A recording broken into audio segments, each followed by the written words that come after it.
हुआ था एक ब्रेकअप मेरा भी। शुरू करूंगी ये कहकर कि बैठो कभी चाय की प्याली लेकर, पुराने किस्से गरम करें, चाय ठंडी होती रहे और हम आंख नम करें। कि हुआ था एक ब्रेकअप मेरा भी। नहीं, ये आम ब्रेकअप जैसा नहीं है। इसमें कोई बॉयफ्रेंड, गर्लफ्रेंड, बाबू, शोना जैसी फीलिंग्स नहीं शामिल है। ये तो बस वो फीलिंग है जिसमें एक दोस्त दूसरे दोस्त से बहुत अटैच होता है और अचानक वो दोस्त कहीं गायब हो जाता है।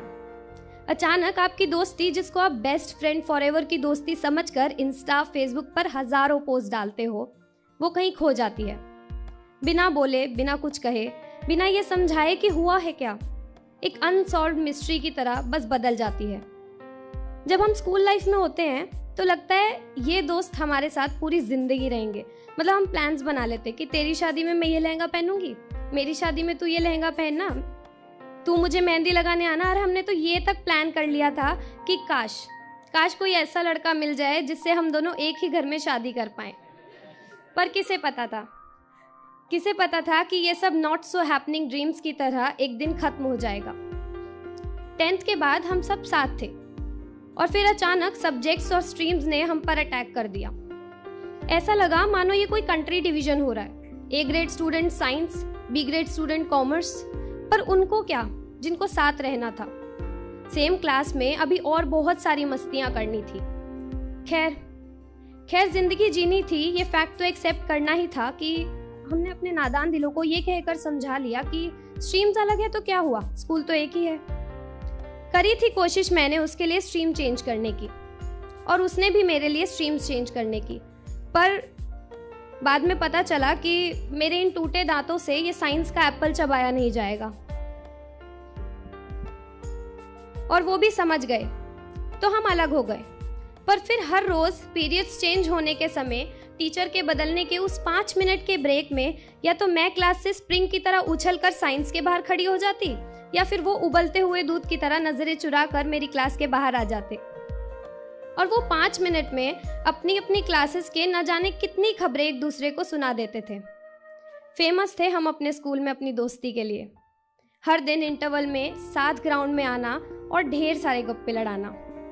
फिर हर दिन जब वो मुझसे पूछती थी कि और बता क्या चल रहा है, तो हजारों कहानियां होती थी उसे बताने के लिए।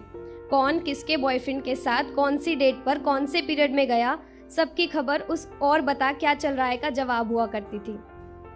और फिर आता था फिजिकल का पीरियड।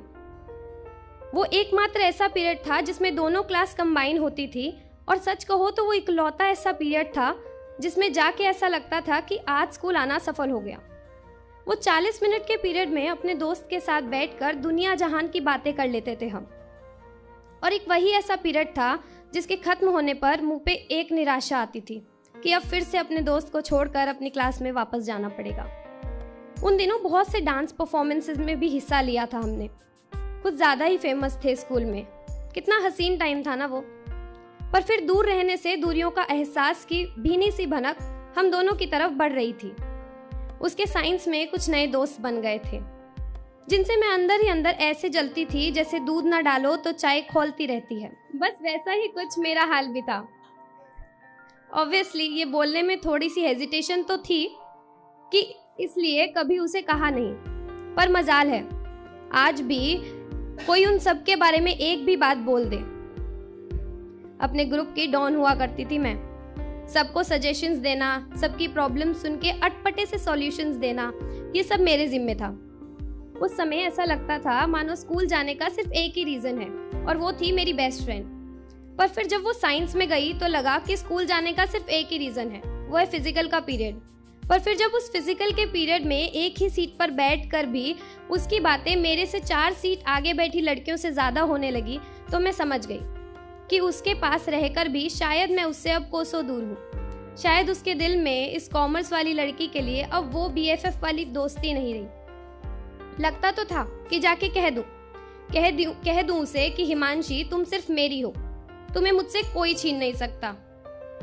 फिर हाँ, वही एक हिंदी फिल्म की चीजी डायलॉग मारने से उसके दिल के तार वापस से मुझसे जुड़ने नहीं वाले थे, तो खुद को समझा लिया और धीरे धीरे कॉमर्स में ही एक नई दुनिया बसा ली।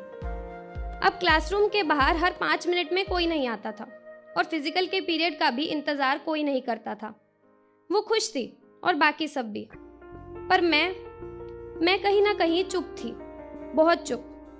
हाँ, उसको दिखाने के लिए बहुत हंसती थी, थोड़ा बहुत स्टाइल भी मार लेती थी, और सच बताऊं तो अपनी कॉमर्स की फ्रेंड्स के नाम में कान में जान के फुसफुसाती थी।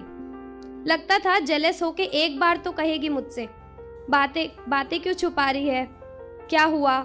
पर कुछ नहीं हुआ, कुछ नहीं छुपाती। मैं उसको बोलती कि मैं तुझसे कुछ नहीं छुपा रही हूँ।